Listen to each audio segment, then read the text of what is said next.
Hey there guys, DMO73 here, bringing you another spoiler. 3 days, 3 spoilers. Getting close to MOA being released, so we need to find out what all the rest of the cards are. We have, jump right in with it, we have Blazer the Awakener. 5-drop, has the exact same cost as his regular Blazer, that's the other side of Blazer. He's a Resonator Wanderer. Attack 1200, defense 800 with swiftness, so a lot of that's pretty similar except for the stats. And when a Resonator that was dealt damage by this card is put into a graveyard this turn, recover this card. This ability triggers only once per turn, and this card, for 1 fire, you can give it first strike until the end of the turn. I don't think that's as good as Blazer the Eater of Dimensions, just because of the fact that this card has that 800 defense, so yes, it can give itself first strike, but then it essentially becomes a 6-drop, and at that point you might as well just play Gilderai, because you get flying, personally.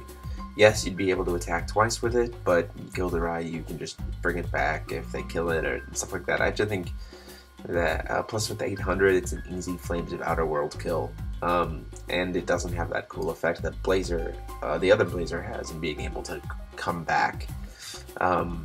So I think it is cool. I think this card could see some play, definitely, for sure.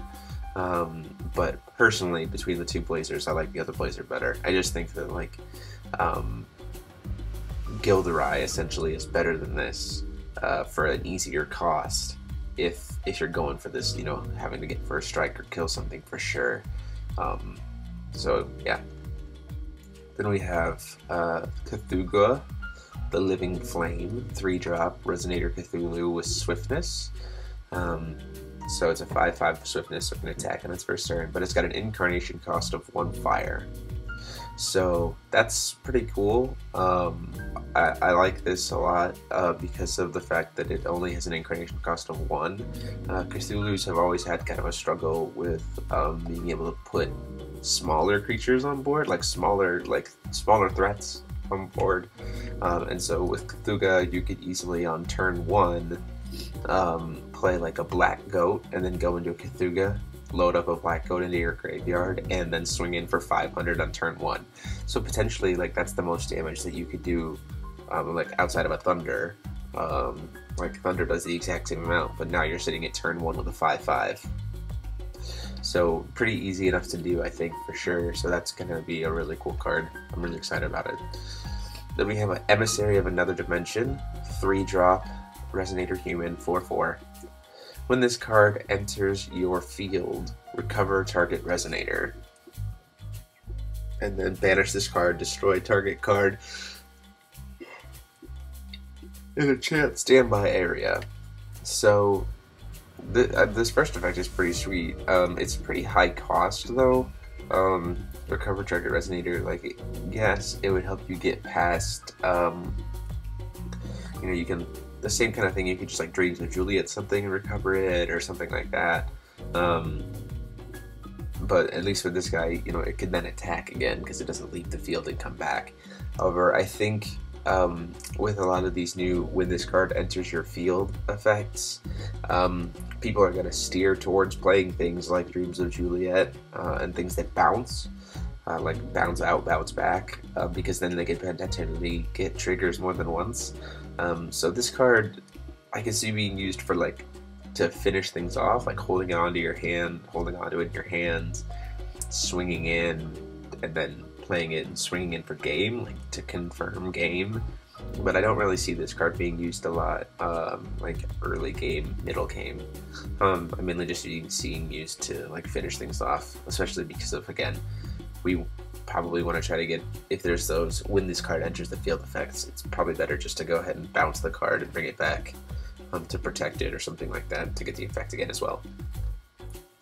Then we have Fetal Movement in Outer World, so Outer World's coming back to us here. Spell chant instant, so it's instant speed. Remove all cards in target player's graveyard from the game. This card deals 100 damage to your opponent for each card removed this way. Okay, like, that's pretty cool. Obviously, there's never going to be a point in time where this card's going to be able to just straight kill. Like, you can't do 4,000 damage with this because probably that the person is completely decked out.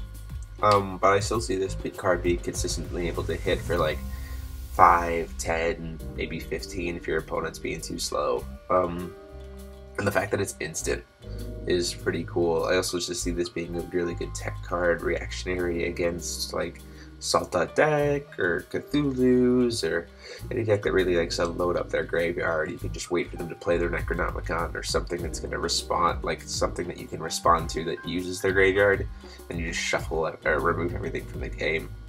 So essentially like Zeke's. So like you would just shuffle their graveyard back in response. In this way, you just remove it all, make sure that it can never be used again, and you burn them. So, pretty cool card. Not going to be used in every deck, not going to be used against every deck, obviously, but still a cool burn card. Then we have Wormhole. It's an addition field. 2 fire, 3 colorless. When this card enters your field, put a resonator from your hand into your field. It gains swiftness into the end of the turn, and at the end of the turn, you banish it.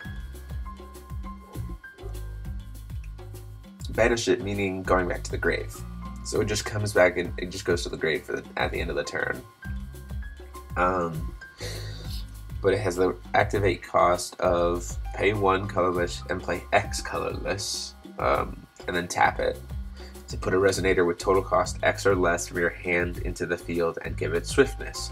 So this essentially becomes give any creature in your hand swiftness for 1 more cost. I think that's pretty cool. I think that can be used to close out games, like pretty hands down. But like a lot of the big finishers already have swiftness, but I can think of this being like pay 5 to play Mephistopheles, and then get a flying 1500 Mephistopheles to just close out games, or stuff like that. So I think it's cool. The only thing to note is that like enter effects aren't going to trigger from this card, because yes, it's being put onto the hand, played into the field from the hand, but it's not being put into the chase zone from the hand. It's being put directly onto the field by this card's effect, so and as such it's not going to trigger the enter effects. So just keep that in mind.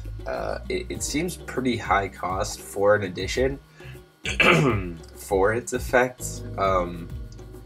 Because like the most you're going to be able to do is when you play it, if you're playing a typical 10 stone deck, the most you're going to be able to do is summon something that's 4 or less on the turn that you play this, and that doesn't seem like much. I mean, I can see this card being used late game, or you have those cool burn decks that people were running that ran like 20 Firestones and stuff like that. I can see that being something that happens. People playing like huge Magic Stone decks with nothing but basics.